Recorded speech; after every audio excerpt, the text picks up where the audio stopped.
Today, I want to talk about optimism because optimism with pain is really tricky. Because if you get optimistic to the point where you're idealistic, you're never going to be successful, most likely. There will be those some lucky sums who will be lucky to do it if we set up an idealistic goal and overly optimistic, but most of us are not going to reach that.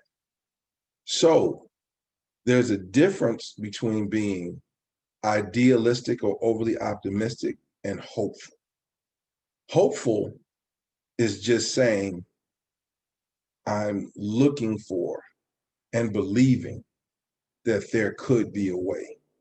And I'm going to look and search for that way or as close to that way as possible, not guaranteeing yourself. Because see, what happens is when we look for something and we build up this concept that it's going to happen, that is inevitable, and then it doesn't happen, then we start to learn defeat and despair.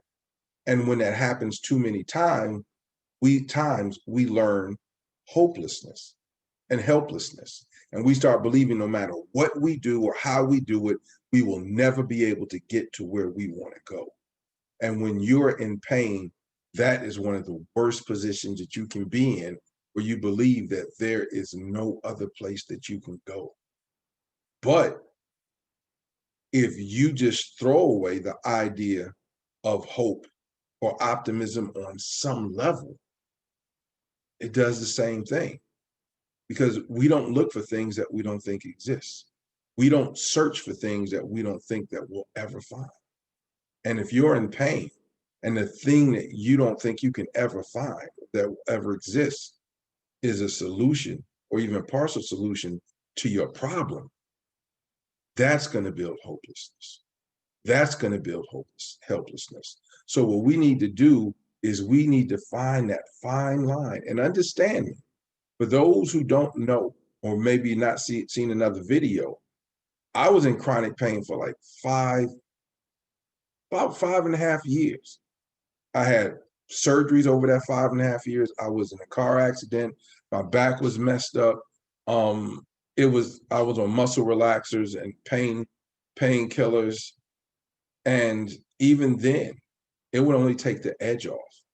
A muscle relaxer and a painkiller would only give me about a half-hour respite where I could lay down, and then I would find myself curled up into a ball in pain. And this was ongoing. Like my shoulders were so tense that if you ever worked out, if you haven't worked out, ask somebody what it feels like, or just work out. It's like I felt like I was in a workout 24/7. My shoulders and muscles were always tense, and they were hot. And sometimes they would get so hot they would blister. And then I would scratch and it would break the blisters. And then I would have scars on my back. So this is what I was going through. So I'm not making this up, like just throwing out something blindly, like saying, oh, if you're in pain, just be optimistic or be hopeful. And yes, I'm telling you, it was one of the most difficult things that I ever had to do. It was so difficult that sometimes I wouldn't. But then when I saw that spiral, that hole I was sinking into, I realized at some point, when you're in chronic pain, when you're in pain that is just really beyond anything that you ever thought you were going to be in, and that you think that you might not ever get out of, going down that hole, well, one, for me, it exacerbated the pain. Like I was in more pain. And I think that's just because my emotional state was just triggering my physical state, like saying, you're going to be terrible. So just get terrible. And also, I stopped believing that I was ever going to be out of pain. So time looked really long. You know, looking to tomorrow was like looking into 5 years, 6 years, 10 years from now. Like, I got to deal with this and I got to wake up tomorrow with this.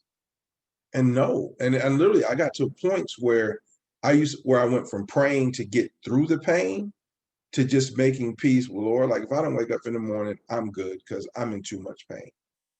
And that's because I lost what little hope or what little optimism I had, and it just made things worse.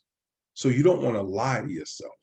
You don't want to say, hey, there's a solution around and it's going to be here in this many days or this many weeks, or it's going to be around in a year, and in a year it's going to be over. Because if it doesn't happen in that time, oh my goodness, it's going to be like losing twice or three times or four times, depending on how intense your pain is.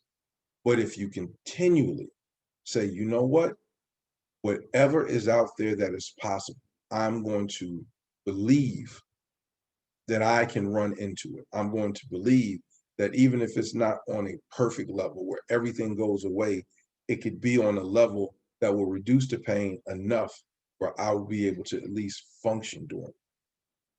Because once you lose that hope, you're going to go do like I did, and you're going to go from praying to get through the pain to praying to accepting, succumbing to the pain, and then praying for the strength to not even fight anymore and just give into the pain and hope the pain takes you.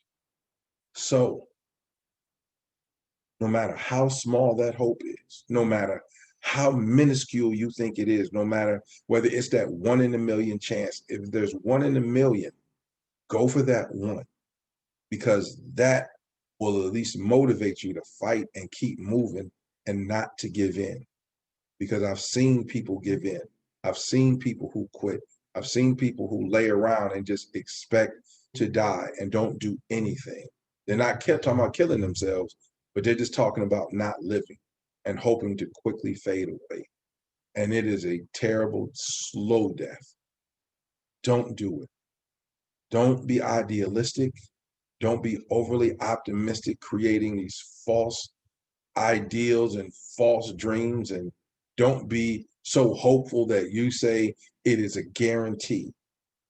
But hold on to optimism, no matter how small. Hold on to hope, no matter how small, and use it to motivate and to convince yourself that whatever way is possible, I'm going to keep searching until I find it. Because once hope is gone, despair is going to set in, and that's going to be all bad. So let's do this.